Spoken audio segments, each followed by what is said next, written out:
So hi everyone, it's actually been 8 months since I left my job, stopped freelancing to become a full-time artist.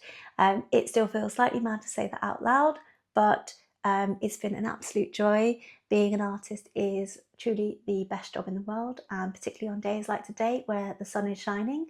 I'm in my studio, I've been painting this morning, and now I'm talking to you. So it's really the best job in the world. But I did want to make a video that talked more around the realities of how it's gone. To be honest, a lot of the videos that I watched before making the leap myself really did romanticize the life of an artist and what goes into trying to make it work. And I really wanted a video that helped me to look back at how the last 10 months have gone, and then also to reflect on some of the lessons I've learned, and hopefully in doing so to help some of you, whoever you are out there watching, if you're thinking about leaving your job to pursue art, or you're just curious about what it's like to run an art business, then this video is for you. So I've been tracking my revenue over the last 8 to 10 months, and honestly it's been all over the place. So there have been, as you can see from this graph, some really big highs and some pretty, dare I say, uncomfortable lows, especially to my surprise around sort of in the run up to Christmas, which I thought was going to be a pretty, as you can imagine, a big month, and for some strange reason it just wasn't what I was hoping it would be. It definitely took me the first sort of 3 months or so to find structure, to build some awareness, to start making more work, and it felt quite chaotic for quite a while. But then in the last 3 months or so, as you'll see here, things have really started to pick up, and it's felt like a completely different story. It's been a really good, strong start to the year. So for me, looking back, the key shift has definitely been in-person selling. I also think there's an element of you do need to put some time in before the rewards for your efforts start to show. So I think, again, if you are thinking of leaving your job, it does take time for that momentum to build and for you to get those different channels, whatever they are, in place to start seeing the fruits of your labor, as it were. A big part of that shift and why it's working so much better now than it was before, I put that down to in-person selling. So I've had lots of markets, I've had an exhibition, and they've been really key for me to sell work in person, albeit like smaller pieces of work, prints, and they've really helped to keep things ticking over in terms of my kind of art materials in particular. I've actually really ramped up the number of markets that I do. Alongside that, I had a solo show in February in Chester. So that was a really nice intimate event where I showed some of my Japan paintings. And again, I did actually, looking back, take maybe 2 months to focus on making that work for the show. So that, again, I think I was being hard on myself at the end of last year because I wasn't making as much as I'd hoped. But in reality, I was prepping that work for this event. So I think the peaks and troughs are really challenging, but ultimately those events helped me to sell. So at that event, I sold a number of original paintings, a couple more online afterwards, and I do feel like things are heading in the right direction. Third thing that helped with this shift was Landscape Artist of the Year. But basically, in a nutshell, I was on a TV show on Sky Arts called Landscape Artist of the Year. It's an art challenge where you have to paint in 4 hours on location, and that aired middle of February, and I do think that gave me a lot of exposure. I had a few sales after that went out, and I also sold the painting that was my submission for the show. So those 3 things are the reason that that particular month was really high in terms of what came in, to the point where I actually had more coming in that month than I did in my old job, which I really didn't expect this early on. So this graph really shows how lumpy and volatile life as an artist can be, and it has actually shocked me how unpredictable it can be. No matter how much planning you do, how many numbers you put in spreadsheets, that doesn't make it a reality. The last section of the graph shows my rather ambitious goals for the rest of the year. So jumping into the lessons learned. So first up, you can't just rely on one revenue stream. I've ended up with around 10 revenue streams on my list. Everything from galleries, third-party platforms like Saatchi to art fairs. I have my own website. I also take commissions. I'm at markets, and I'm yet to take advantage of things like affiliate marketing, YouTube, workshops, and even grants from things like the Arts Council that offer those out. So I even did some marketing consultancy in my first few months to help support myself. Ultimately, what I'm saying is that kind of relying on canvas sales or original art sales solely on their own is something that I think, and I may be wrong, but something that I feel like is the reserve of maybe the kind of top 1 or 5% of artists out there that can sell solely through a gallery. And I think things have changed a lot. I think artists can make a living in many different ways, doing lots of different things, whether it's workshops, teaching, selling art direct, and the idea of selling solely through a gallery is being less and less common.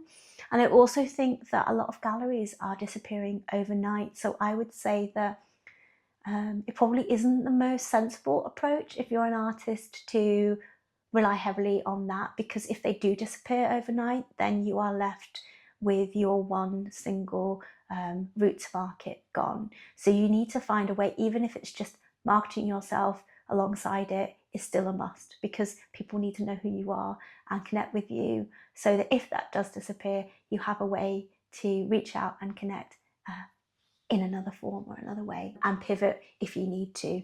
So together, all of these channels can feel a lot more stable, and it means that you just don't have all your eggs in one basket. Okay, so lesson 2 is to treat it like a business. You know, I think a lot of people think of artists swanning into their studios, painting when they want, if they don't feel like it, going for a walk or reading, and I just don't think that that is the life and how it works. I think you need to show up, you need to do the work, you need to do the hours, and I also think you need to treat it like a business when it comes to the numbers. So you need to actually track what's coming in, what's going out, and be aware day to day what that looks like in the next, say, few months, so you're at least prepared. And then also thinking about production. So for me, I feel like the more work that I can make, the more I can sell. And so for me, I think the biggest thing is treating it like a business, putting in the hours, and trying to increase kind of my output in a sustainable way. So lesson 3 would be costs.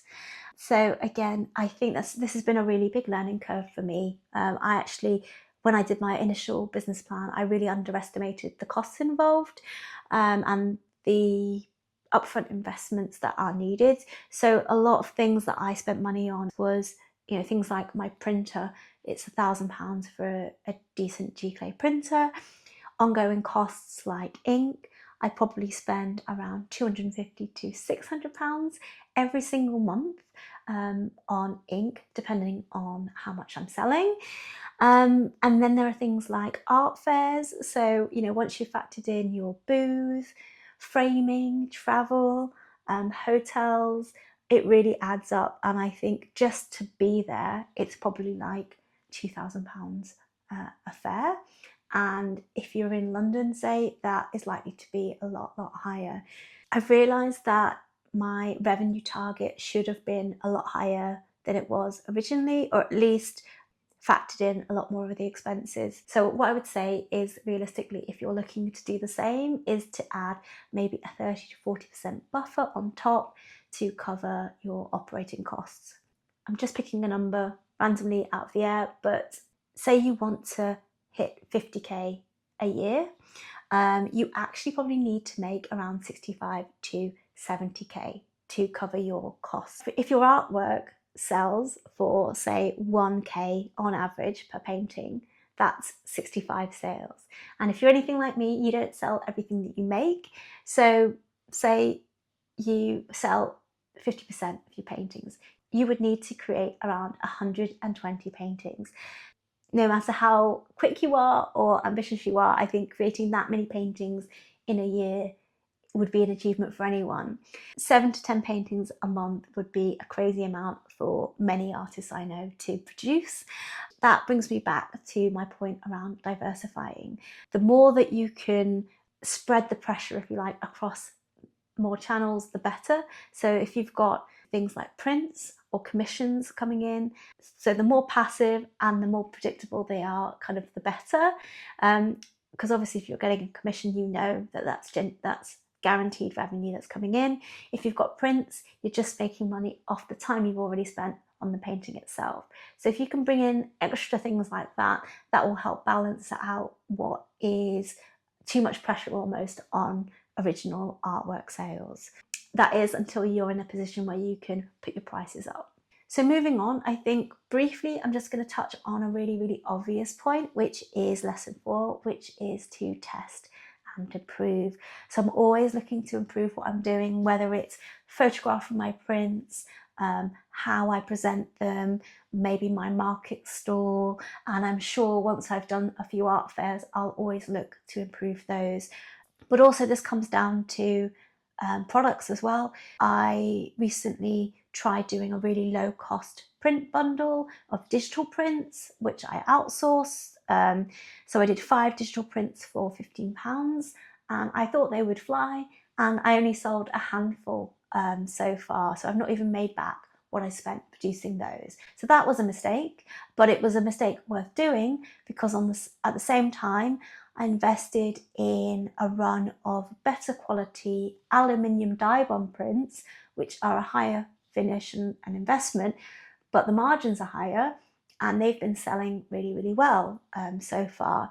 So I think there's this constant need to try different things, and you never know what's going to work. So I think that's a key thing that I'll be continuing to do, is test and learn and not be scared to take small risks where I can. And then last but not least, I feel like this is a tricky one. So it's all around kind of the work itself. And I think it's a hard one for me because I'm definitely still figuring this out. I'm still trying to find the overlap between what I like to paint and what people want in their homes. And I think this is going to be key to me making my art career sustainable, because if I can't figure that out, then I won't be shifting enough work and I won't be making enough money. And yes, it's obvious I will need to find another thing to do to bring in revenue. So I definitely think, looking back, there are some paintings that were a bit too personal, shall we say, and it will be interesting to see if they ever find somebody that resonates with them. But then there are more generic paintings, maybe like the one next to me, that I have a feeling will sell well. And I don't think this is selling out. I do think there should be an overlap. I can paint and bring into the world things that I like to create, that I produce in the way that I do, and there are people that want to buy it. And I think that's a constant process and journey to try and figure out what that looks like. And I haven't been doing this long enough to figure that exactly out, but I do feel like I've got a better sense of my style, about what I'm looking to create with light, contrast, colour, and creating like a cohesive body of work. So I think it's really key, in fact, and I think the more that you can try and think about your audience, respecting them in their home and what you want and what you think would look good. If it wouldn't look good in your home and you wouldn't want it up on your wall, then why would anyone else? And I think if you make work that you're proud of, that you'd be happy to hang on your wall, then that's just showing respect for them as well and for your work. So I think finding what that looks like is important. And then last but not least, mindset. I think the hardest thing for me has been my mindset when it comes to being able to take a step back, look at the bigger picture and go, it's okay. I've got this commission coming up, I've got this event coming up, and having a plan and a structure. And I think that's my takeaway. And I think in time, I will learn the trends, the peaks and troughs, the seasonality of how my business works and how it runs. So I think that's everything from me. If you do have any thoughts on some key things you've learned or mindset shifts that you've had to make in becoming an artist, I'd love to know. But in terms of what I've got next, I have Sussex Art Fair in May, and I'll be doing a video dedicated to prepping for that. So if you don't want to miss out on that, please do hit the subscribe button. And if you have found this video useful, I'd love to know. Please hit the like button or drop me a comment, and it really will help my content to reach more people. And that's everything from me. So thank you again for watching, and I'll see you on the next one.